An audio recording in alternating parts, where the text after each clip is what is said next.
ini nanti anda pulang ke rumah gitu, terus sampai rumah kan nggak ada KC lagi, KC tinggal kenangan, Maiyah tinggal ingatan.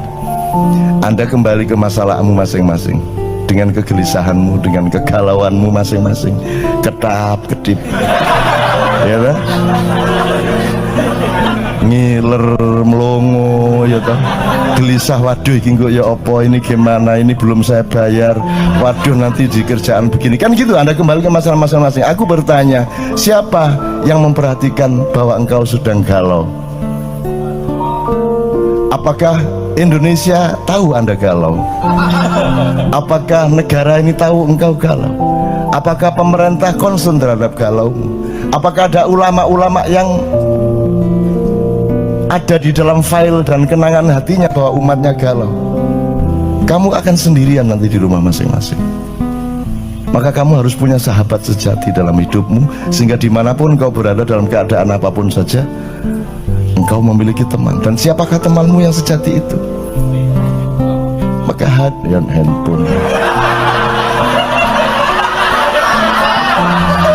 Iya, enggak apa-apa, bagus juga. Konek kalau handphone juga terus terpaksa digadekno ya kan. Tak kasih saran mudo kondek kamar ini. Mudo kok delok dhewe ra ini. Kok selentik sabar le. Terus ngilu kok jundu dhewe ala dapurmu gitu ya. Gitu. Oke, saya ingin mengatakan begini. Tolong kembali ke hidupmu yang sejati. Kemanapun kau pergi, kamu harus selalu memiliki kesadaran untuk berpijak kepada yang sejati. Yang sejati itu gampang.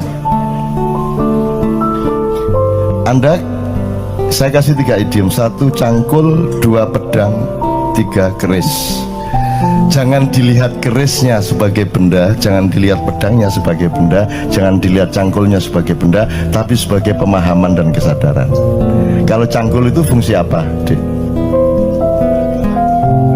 Ya mah, ya masuk pacul kayak motong rambut kan itu ya. Maksud saya dia berfungsi apa? Berfungsi ekonomi. Makanya menteri pun kalau pergi ke kantor dia bilang sama tenaga, sebentar aku mau nyangkul kan gitu. Jadi cangkul sebagai pemahaman mengenai fungsi ekonomi. 1 ekonomi. Dan ini kan yang terutama di Indonesia kan. Kenapa orang Indonesia tidak ada yang hebat beneran kecuali yang jenius dari Allah langsung? Karena orang Indonesia itu bisa apa saja, ya, bisa apa saja, tapi cita-citanya salah. Kalau orang Barat lumayan, bisanya cuma 1 hal, tapi mereka tidak punya kemungkinan, maka mereka bersungguh-sungguh dalam 1 hal itu, sehingga banyak ekspor master di hal-hal yang mereka konsentrasi. Kini sembarang iso, tapi gak sing serius dan salah tujuan, salah cita-citanya apa? Kita tuh inginnya kaya, kan gitu. Orang Barat inginnya bahagia. Ini menurut Rawahu Sabrang. Ini saya diceramai Sabrang. Saya diceramai Sabrang tadi malam. Jadi anak saya adalah guru saya dan itu nyata. Kan dulu saya bikin struktur ini, Ustaz. Jadi kenapa Islam, Sabrang juga nih yang ngomong, kenapa Islam pada abad 8 tidak bisa populer, tidak diterima? Karena yang membawa adalah pedagang. Nah, pedagang itu kastanya paling rendah, gitu kan.